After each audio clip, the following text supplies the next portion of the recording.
Welcome to the Muscles and Mindset Revolution, the podcast for high-achieving women who are done burning out in the name of discipline and are ready to build strength, self-trust, and calm consistency for life. I'm your host, Ann Jones, certified life coach, personal trainer, and nervous system-informed coach. Here, we talk about fitness, identity, motherhood, ambition, and what it actually takes to stay steady when life gets chaotic. Let's dive in. Hey! I'm so glad that you're here. As this episode goes live, I am on vacation. I am on a Disney cruise with my lovely little family. No laptop, no admin, no inbox Olympics, just sun, water, my husband, my kid, and me practicing something I have spent literally years learning.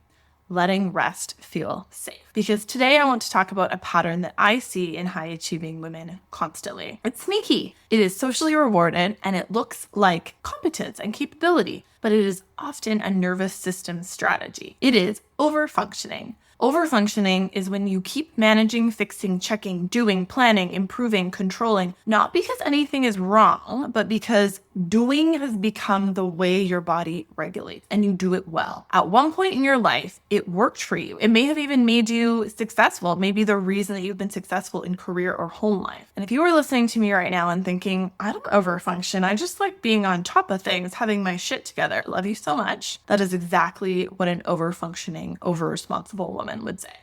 So let's make this super practical. Here's the first piece. How to know when you're overfunctioning. Overfunctioning is not productivity, although productivity may be a partial result. It is the feeling that if you stop, something bad will happen. And here are a few signs.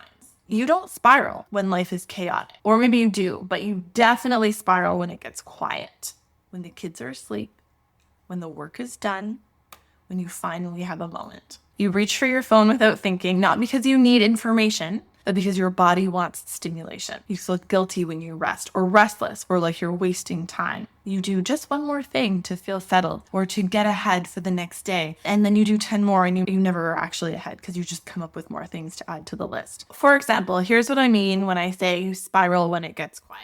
It is 8:47 p.m. The kitchen is clean. The kids are asleep. There is nothing urgent left to do. And instead of getting ready for bed, you open your laptop to just get ahead on tomorrow's work, or you find something to clean or organize. Or, for example, you reach for your phone, not because you need information, but because you are being pulled to do something and you're following the pull. I can relate to all of these. I have done all of these things, by the way. And if you've been around for a while, you've heard me talk about how in the past 2 years, really started in 2021, actually, I really actively had to start learning how to rest and unplug. And not just in a actual, factual, not checking my email way, but in a, okay, I'm here, I'm alone, there's nothing to do. And instead of panicking or feeling like I have to do something, like feeling safe in my body.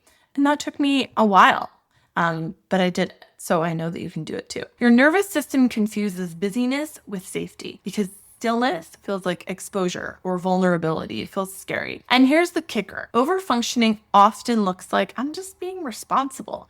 But underneath, it is usually, I don't know who I am when I'm not managing something. And I can relate to that. So here's why rest feels unsafe. Let's call a spade a spade. Rest can feel unsafe for high-achieving women because rest removes the buffer. When you slow down, you have to feel, even if you don't know how. You'll start to feel uncertainty, grief, resentment, anger, fear, loneliness, desire, even creativity, which you then feel like you have to do something with. And what I mean by that is when we have white space and we're alone with our thoughts, we start to think about memories, both like long-term and recent memories, and goals and future plans. And so when you have rest and white space, you might notice indigestion in your body and like, what is that about? Is that always there? Or you might notice that you're bored in your job, or tired in your marriage, or unsure about your career, or disappointed in your body.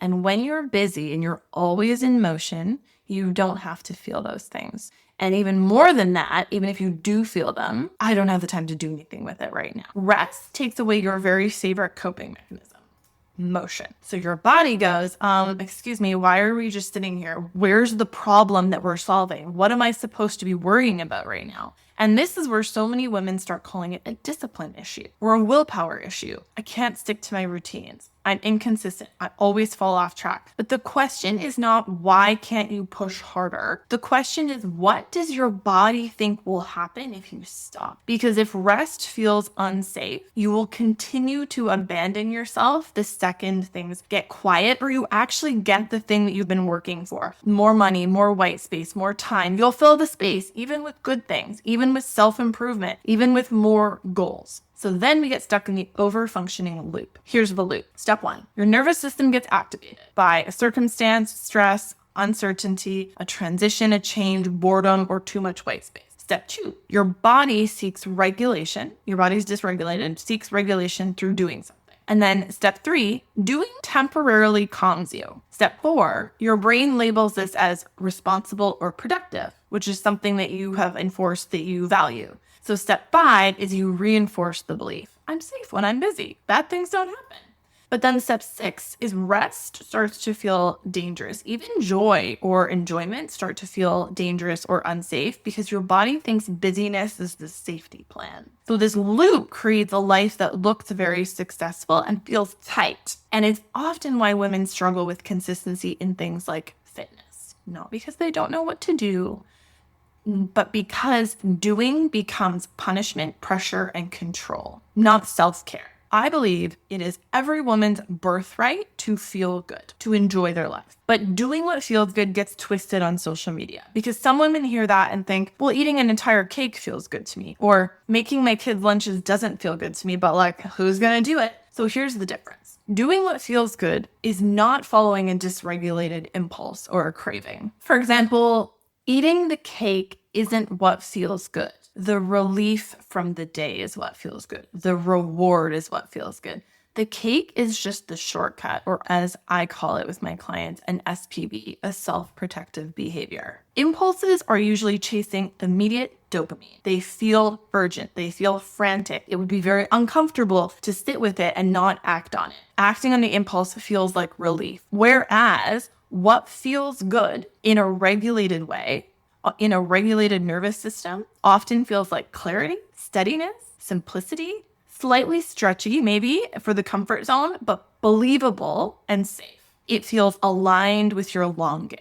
Sometimes what feels good is rest. Sometimes what feels good is moving your body. Sometimes what feels good is making lunches because it's part of your values and because it creates peace in the morning for tomorrow. Sometimes what feels good is delegating, giving your kid an age-appropriate task, asking your partner to do it, hiring help if it's in your capacity. The whole point is when you are regulated, you can tell the difference between impulse and intuition, urgency and alignment. That have to pressure versus a values-based responsibility. That is self-trust. So here's how to break the loop. I'm going to give you a 3-step reset, okay? And breaking this loop. If you are in this pattern, here's how you start breaking it without turning it into another project or thing on your to-do list. Step 1, name the pattern in real time. Awareness is always the first step. When you feel the urge to check, do, fix, manage, scroll, plan, fill the white space, can you say to yourself, I see that I'm overfunctioning, or I see that I'm taking over responsibility,